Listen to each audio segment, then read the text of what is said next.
搬屋入伙最驚就係住落唔順，風水唔好。但原來有方法可以零成本，令間屋風生水起。想唔想知？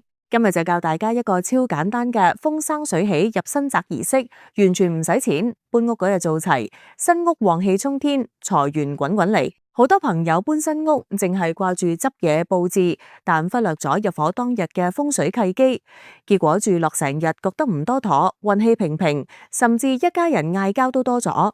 其實入伙嗰日係啟動間屋氣場嘅黃金時刻，把握到之後順風順水，把握唔到就浪費咗個機會。今日師姐教嘅方法圍繞風同水兩個字，零成本，唔使求人，跟住做就得。記住，入伙當日做效果最勁。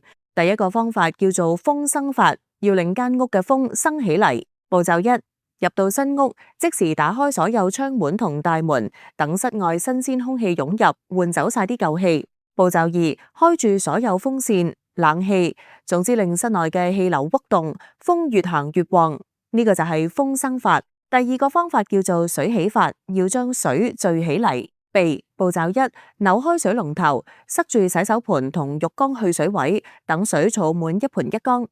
如果頭段水濁，就等佢流清先開始儲水，最少儲2個鐘先至放走啲水。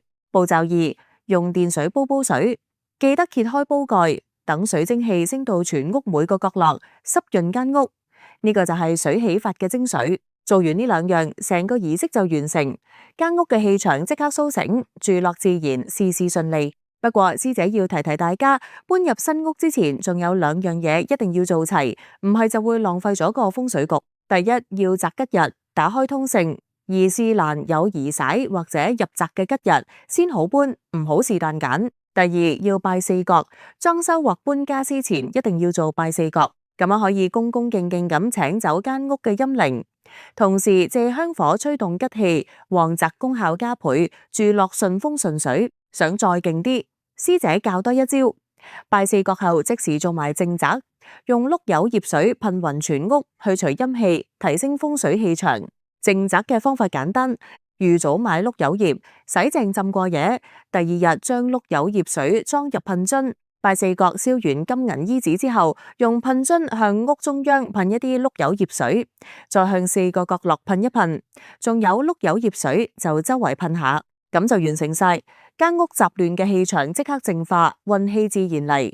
記住，入伙當日做齊風生水起儀式，加埋入伙前擇吉日、拜四角同正宅，新屋旺氣就擋都擋唔住啦。如果想知詳細嘅拜四角步驟同祭品清單，留言話俾師姐知，我會再詳細講解。記得 like 分享俾準備搬屋嘅親友，等佢哋都一齊風生水起啦。我係開運師姐，下次見，拜拜。